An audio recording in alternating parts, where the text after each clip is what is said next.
என்னண்ணே இனி எப்படிண்ணே கேம் ஆடுறது அப்படிங்கிற மாதிரி ரயான் வந்து ஒரு பேர் ராணவ் வந்து ஒரு ஐடியாவை கேட்குறாரு. இப்போ பேச வேணாம், மைண்ட் எனக்கு ரொம்ப டிஸ்டர்பன்ஸாக இருக்குது. அருண் ரொம்ப டிஸ்டர்பன்ஸாக இருக்குது. நான் நைட்டு தூங்கி எழுந்தேன்னா கொஞ்சம் அப்படி தெளிவு போகிறோம், அப்புறமா பேசலாமா? இல்லைண்ணா என்னண்ணா என்ன கிளம்புற மாதிரி இருக்கீங்களா என்ன? நீங்கள் போய் கேமராட்ட சொல்ல போகிறீங்களா நான் போகிறேன்ட்டு? ஒரு நல்ல வாரியருக்கு என்ன தெரியுமா அழகு? அண்ணன் ஏதோ சொல்ல வர்றாரு உலகத்துக்கு அப்படின்னு அவர் ஆர்வமாக வர்றாரு. சொல்லுங்கண்ணே, ஒரு நல்ல வாரியருக்கு என்ன தெரியுமா அழகு? நெவர் கிவ் அப் வாங்க மாட்டார். அவர் முன்னோக்கி சென்று கொண்டே இருப்பார். அதே மாதிரி தான்டாண்ணா. என்னடா நினச்சேன் ஒரு வாரம், இந்த வாரம் என்னுடைய வாரமாக இல்லாத போகலாம், போட்டு என்ன வறுக்கலாம், அதுக்கு நான் கிவ் அப் பண்ணிவிடுவேண்ணா.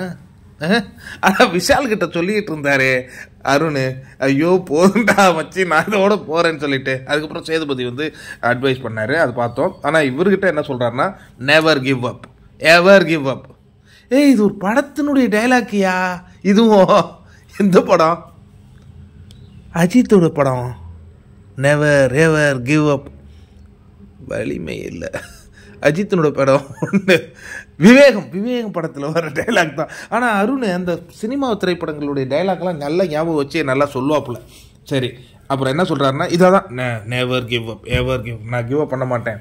அதே மாதிரி முன்னோக்கி செல்வேன் இப்படி வந்து சொல்லிட்டு இருக்காரு ராணவ். ஏதோ இவர்கிட்ட கேட்டால் இவர் என்ன இதே வார்த்தையை சொல்லிட்டு இருக்காரு அப்படின்ட்டு. டேய், இந்த வாரம் என்னதான் இல்லைடா, ஆனால் நான் இந்த ஆட்டத்தை விட மாட்டேன், ஆடுவேன், முயற்சி பண்ணுவேன் அப்படிங்கிற மாதிரி ஏதோ சொல்லி. சரிண்ணா, எனக்கு எதனா அட்வைஸ் இருக்கானே? நீயும் முன்னோக்கி செல், never give up, ever give up பண்ணாத போ அப்படின்னா அண்ணன் இதே ஒரு வார்த்தையை பிடிச்சிட்டு பேசிகிட்டு இருக்கு அப்படிங்கிற மாதிரி அப்படியே பார்த்துட்டு இருக்காரு. எனக்கு எதனா அட்வைஸ் கொடுங்க. நீ உன் ஆட்டத்தை விளையாடு, நான் என் ஆட்டத்தை விளையாடுவேன். ஆனால் என்னால் எதுவுமே எனக்கு கண்ட்ரோல் பண்ண முடியல. எனக்கு வந்து நல்ல ஒரு தூக்கம் வரணும், அப்போ தான் எனக்கு அது கரெக்டாக வரும். என்னன்னா அஞ்சுதான் அந்த இடத்துக்கு வராங்க. அருண் ப்ரோ குட் நைட், எப்படி கரெக்டாக இருக்கீங்களா? எல்லாம் கரெக்டாகிட்டேன். சரி, விஷால் எங்கே? இந்த பொண்ணு இதுக்கு தான் வந்துருக்குதா? விஷால் ரெஸ்ட் ரூம் போயிருக்கிறார், போங்க. என்னன்னு சரி ப்ரோ அப்படின்ட்டு அந்த பொண்ணு கிளம்பி போயிடுச்சு.